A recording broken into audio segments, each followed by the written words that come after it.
Türkiye'nin prezidenti Tayyip Erdoğan, Allah ömrü uzak deniz olsun, осы kişiге köpten köp kastandık kılıngan.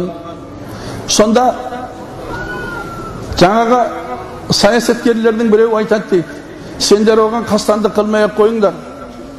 Ол өлсе өзінің ашалымен өледі деп айтады дейді. Ай неге десе, оның кәрі анасы бар.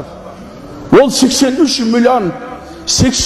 milyon халықтың президенті Tayyip Erdoğan 83-тегі анасының аяғын сүйместен ұқтамайтын болған.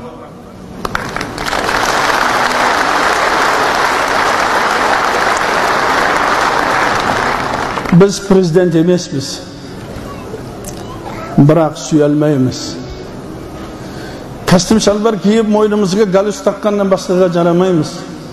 Бірақ бұл кастым шалбармен туылған жоқпыз.